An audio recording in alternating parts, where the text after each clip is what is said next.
പാലപ്പള്ളിയിൽ കാട്ടാന ജനവാസ മേഖലയിൽ ഇറങ്ങി കൃഷി നശിപ്പിച്ചു. പുലർച്ചെ 4 മണിക്ക് ഇറങ്ങിയ കാട്ടാന കൃഷിയിടങ്ങളിൽ നിലയുറപ്പിച്ചു. രാവിലെ ടാപ്പിങ്ങിനെത്തിയ തോട്ടം തൊഴിലാളികൾ പടക്കം പൊട്ടിച്ചാണ് ആനയെ തുരത്തിയത്. ശരത് ഓങ്ങല്ലൂർ ചേരുന്നു.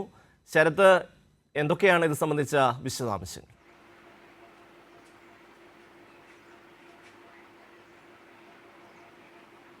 ഷമി, പാലപ്പള്ളിയിൽ ഇന്നലെ വൈകിട്ട് പുലി കടുവ ഇറങ്ങിയിരുന്നു. അതിന് തൊട്ടു പിന്നാലെയാണ് പാലപ്പള്ളി പ്രദേശത്ത് കാട്ടാന ഇറങ്ങിയിരിക്കുന്നത്. ഇന്ന് പുലർച്ചെ 4 മണിയോട് കൂടിയിട്ടാണ് കാട്ടാന പാലപ്പള്ളി മേഖലയിൽ എത്തിയത്. 4 മണിക്ക് എത്തി കാട്ടാന കൃഷിനാശം വളരെ വ്യാപകമായ രീതിയിൽ കൃഷിനാശം വരുത്തിയിട്ടുണ്ട്. അതിനുശേഷം അവിടെ നിലയുറപ്പിക്കുന്ന ഒരു സാഹചര്യമുണ്ടായി. അതിരാവിലെ ടാപ്പിങ്ങിനെത്തിയ തൊഴിലാളികൾ പടക്കം പൊട്ടിച്ചതിനെ തുടർന്നാണ് കാട്ടാന വീണ്ടും തിരിച്ച് കാട്ടിലേക്ക് പോകുന്നൊരു സാഹചര്യമുണ്ടായത്. അതിനോടൊപ്പം തന്നെ പറയാനുള്ളത്, ഇന്ന് ജില്ലയിൽ മറ്റു പല പ്രദേശങ്ങളിലും ഇത്തരത്തിൽ കാട്ടാന ശല്യം ഉണ്ടായിട്ടുണ്ട്. ഇന്ന് രാവിലെ ആതിരപ്പള്ളി പോലീസ് സ്റ്റേഷനിൽ ഇത്തരത്തിൽ കാട്ടാന എത്തിയ ഒരു വാർത്ത ഉണ്ടായിരുന്നു. അതിൻ്റെ ദൃശ്യങ്ങൾ നമ്മൾ പങ്കുവച്ചിരുന്നു. രാവിലെ 7:30-ക്കാണ് ഏഴാറ്റുമുഖം ഗണപതി എന്ന് പറയുന്ന ഒരു കാട്ടാന രാവിലെ 7:30-ക്ക് ആതിരപ്പള്ളി പോലീസ് സ്റ്റേഷനിലെത്തിയത്. സമാനമായ രീതിയിൽ ആതിരപ്പള്ളി പ്രദേശത്തെ മറ്റു പല പ്രദേശങ്ങളിലും, ആതിരപ്പള്ളി മേഖലയിലെ മറ്റു പല പ്രദേശങ്ങളിലും കാട്ടാന ഇറങ്ങി കൃഷിനാശം വരുത്തിയിട്ടുണ്ട്.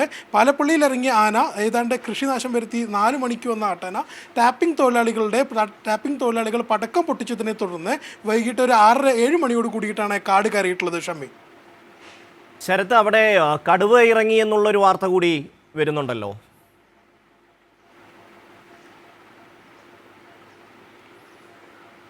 തീർച്ചയായിട്ടും ഇന്നലെ വൈകിട്ട് 6:30-ക്കാണ് പാലപ്പള്ളിയുടെ അടുത്ത് KFRIക്ക് സമീപത്തുള്ള ഒരു കശുമാവിൻ തോട്ടത്തിലേക്ക് ഒരു കടുവ ചാടിപ്പോകുന്നത് സമീപവാസികൾ കണ്ടു എന്ന് പറയുന്നത്. ഇതിനോടനുബന്ധിച്ച് വനം വകുപ്പ് ഉദ്യോഗസ്ഥർ സ്ഥലത്തെത്തുകയും അവിടെ പരിശോധന നടത്തുകയും ചെയ്തിരുന്നു. അവിടെ നിരന്തരമായ രീതിയിൽ വന്യജീവി ശല്യമുള്ള ഒരു മേഖലയാണ്. അവിടെ കടുവയെ പിടികൂടുന്നതിനെ കൂട് സ്ഥാപിക്കണമെന്നും അതുപോലെ തന്നെ മറ്റ് വന്യജീവികളിൽ നിന്നും സംരക്ഷണം ലഭിക്കുന്നതിനായി ട്രെഞ്ചുകൾ സ്ഥാപിക്കണം എന്ന രീതിയിലുള്ള ആവശ്യം അവിടുത്തെ പ്രദേശവാസികൾ ഉന്നയിച്ചിട്ടുണ്ട്. ഇന്നലെ വൈകിട്ട് 6:30-ക്കാണ് ഇത്തരത്തിൽ കടുവയെ കണ്ടത്. ഈ കടുവയെ കണ്ടു എന്നതല്ല, അതിനപ്പുറത്തേക്ക് കടുവയുമായി ബന്ധപ്പെട്ട ദൃശ്യങ്ങളൊന്നും പുറത്തു വന്നിട്ടില്ല. എന്നാൽ വനം വകുപ്പ് ഉദ്യോഗസ്ഥരെ ഇതറിഞ്ഞ സമയത്ത് തന്നെ പ്രദേശത്തെത്തി പരിശോധന നടത്തിയിട്ടുണ്ട്. ഇത്തരത്തിൽ വന്യജീവികളുടെ ശല്യം ഏറെയുള്ള ഒരു പ്രദേശമാണ് ഈ പാലപ്പള്ളി എന്ന് പറയുന്നത്.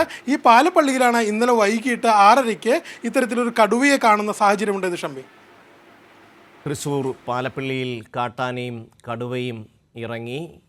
ശരത്താണ് വിശദാംശങ്ങൾ നൽകിയത്. ഇടവേള.